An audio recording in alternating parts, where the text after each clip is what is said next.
c'est parti d'une idée de jeunes adultes qui étaient en âge d'avoir des jeunes enfants et puis qui étaient maniaques de faire de la voile. Et puis qu'à un moment donné, ils se sont regroupés puis on dit « Ah, il faudrait faire une école de voile. » On va de la location d'embarcations non motorisées autonomes, donc les kayaks simples, les kayaks doubles, les surf à pagaie, même les dériveurs, une voile, deux voiles, tout type de voilier. On a des voiliers monocoques, des catamarans, des trimarans.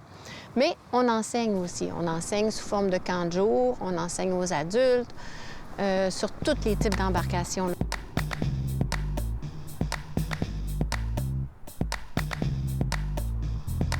Aujourd'hui, il y a quand même un beau vent, on va sortir tantôt.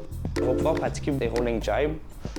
Pour ça, au début, on va faire une petite bouée pour pratiquer. Je vais juste mettre 2 bouées, tourner autour. On leur apprend à faire de la voile, oui, ça c'est sûr, à s'améliorer, à faire des régates, mais aussi à connaître le plan d'eau. Autant la météo, qu'on apprend à dire il faut que je connaisse mon plan d'eau pour pouvoir naviguer. Il faut que je le respecte aussi, mon plan d'eau, ça c'est sûr. Fait que plein de petites choses qui tout autour du nautisme, c'est vraiment important, la sécurité nautique et tout.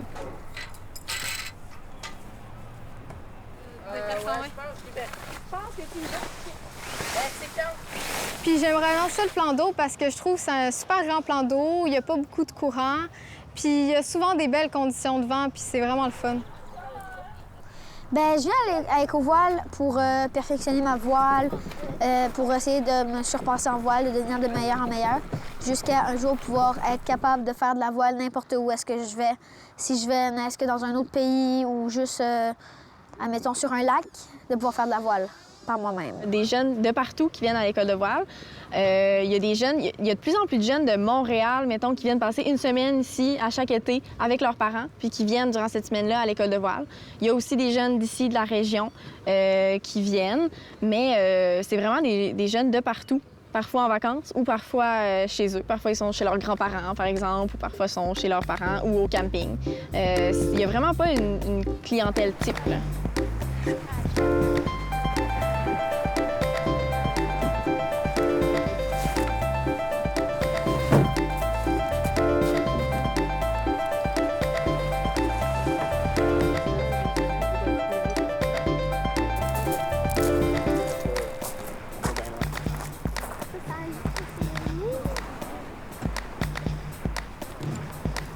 À partir de 5 ans, on a le jardin nautique, qui est un cours un peu qu'on a bâti pour eux, là. On a bâti ça il y a 3-4 ans en s'inspirant d'autres écoles.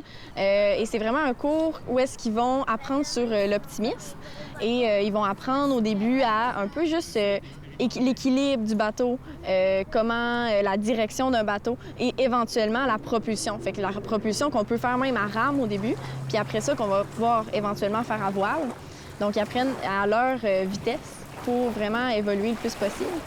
Puis, ils vont aussi beaucoup faire tout ce qui est autour du nautisme ou de la mer, mais pas nécessairement toujours de la voile. Ils vont aussi aller, mettons, faire des recherches de spécimens marins pour voir un peu à quoi ça ressemble la mer. Parce que c'est différent d'avoir la mer avec de l'eau salée que de l'eau douce. Fait que tout ça, on voit ça avec les jardins nautiques. Fait que c'est vraiment intéressant là, pour eux.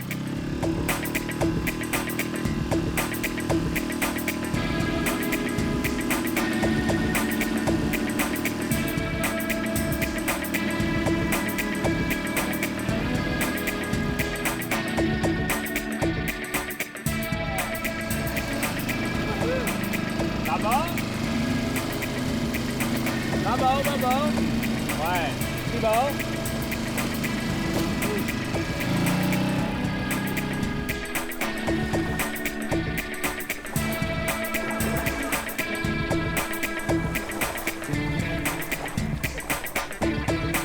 Je pense qu'on est vraiment une belle école de voile pour le développement de la voile plaisance. Parce que, étant donné que nos bateaux sont relativement petits, on fait beaucoup de manœuvres, on va pas loin, mais on fait beaucoup de manœuvres, donc on essaie vraiment de développer l'autonomie chez les gens. Normalement, en dedans d'une semaine, bien, tu deviens un bon équipier ou un apprenti chef de bord. C'est quelqu'un qui a moindrement un petit peu d'expérience du nautisme peut envisager là, qu'en une semaine, ils pourraient être relativement autonomes là, pour des sorties là, par vent et mer modérée.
Votre dérive est toute levée.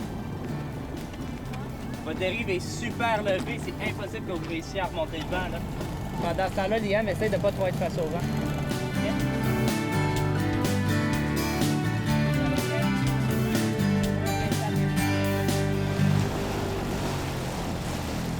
Ça, ils font juste... ils tournent autour des bouées, puis ça les pratique des virements de bord, des empannages, puis se mettre dedans un peu. Là. Après, on va bientôt changer de parcours pour faire un parcours plus, un peu plus demandant.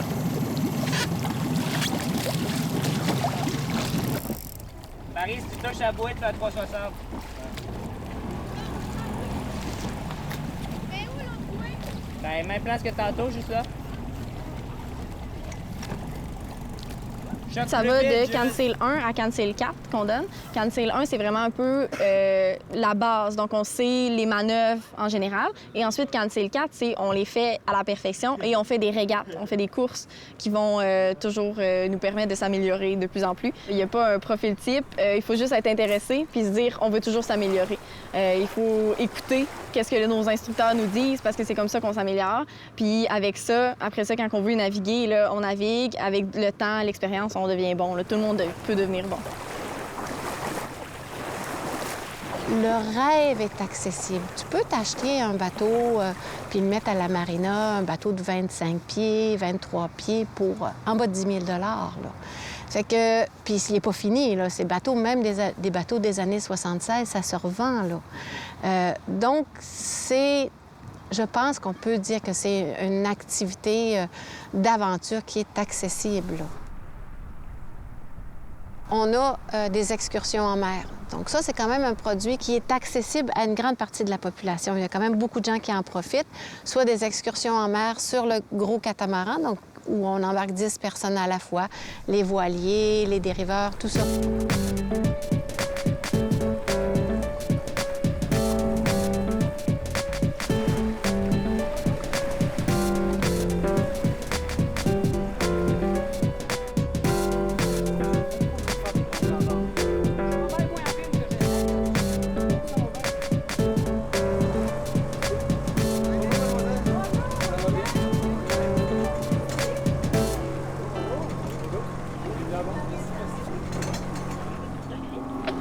Personnes à bord, on est prêt à partir. Je vérifie. Parfait, stand-by sur le 7-2. C'est bon, le compte est bon. OK, on part.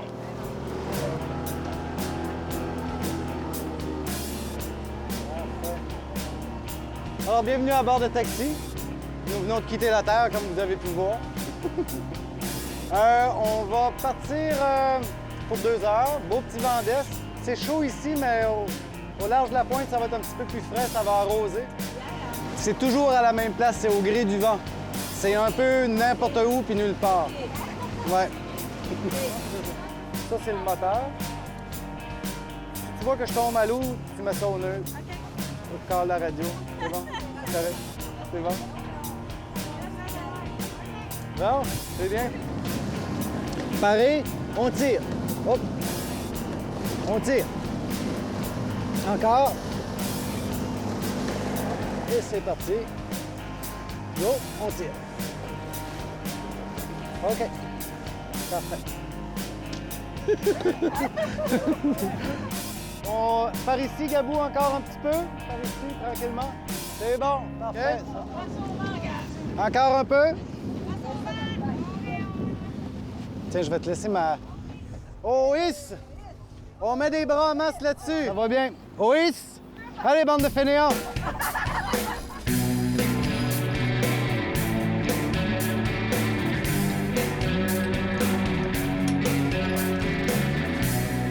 C'est parti!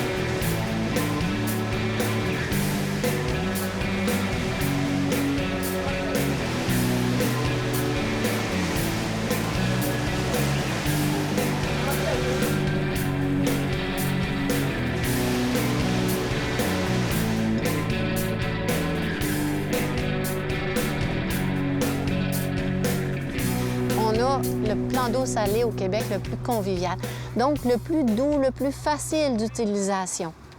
C'est particulièrement intéressant. On le voit aujourd'hui, on a un vent d'est. Donc, quand on a un vent d'est, il y a toute la baie jusqu'à la pointe du terrain de camping où est-ce qu'il n'y a pas de vagues. Fait que pour enseigner, c'est merveilleux. Sinon, un vent d'ouest, c'est pour une mer, parce qu'on est en eau salée, la distance pour que la vague se forme, donc le fetch, est quand même relativement restreint. Donc, la vague se forme à partir de Miguacha. Donc, ce qui fait quand même une vague qui est beaucoup plus acceptable là, que si on était, là, disons, plus loin dans le golfe. Le défi, là, c'est de faire partie de la communauté, rentrer dans les écoles primaires, rentrer dans les écoles secondaires, rentrer au cégep, monter des programmes. Mon rêve, là, c'est qu'un jeune, il dise, là, non, mais moi, je sais faire de la voile, je viens de Carleton. Tu vois, que tous les jeunes qui sont passés par Carleton, qui vivent à Carleton, quand ils vont arriver à Montréal ou ailleurs, ils vont dire, ben oui, mais moi, je sais faire de la voile. Parce que j'avais une école de voile ici, puis que tout le monde a eu accès. En fait, c'est de faire découvrir aussi à plein de monde le plaisir d'être sur l'eau, que ce soit à moteur ou à voile. Moi, je trouve ça plus noble d'être à voile, mais on a beaucoup moins d'incidence sur notre environnement. Juste pour vous donner un chiffre, on amène 600 à 700 personnes par été. On fait 1000 à 2000 milles nautiques. Puis on va prendre à peu près 60 à 80 litres d'essence. Donc, si on essaie de faire une règle de 3 dans les activités qu'on peut faire versus l'impact qu'on donne sur l'environnement, bien, je pense qu'on score pas pire avec la voile. C'est une belle journée. Le monde abonde ici à Carleton sans vraiment qu'on fasse énormément de publicité. Le monde aime le plan d'eau, le découvre encore de plus en plus. Pour nous autres, c'est assez facile d'avoir un contact avec les gens. Même si on est en région un peu plus éloignée, comme certains se plaisent à le dire, moi, je trouve qu'on est plus près de ce qui compte vraiment que des grands centres. Il y a un potentiel indéniable et puis je pense qu'on doit positionner la ville de Carleton et la région comme une région, quand on dit la mer et la montagne, là, n'oublions pas la mer. C'est un axe de développement important, définitivement.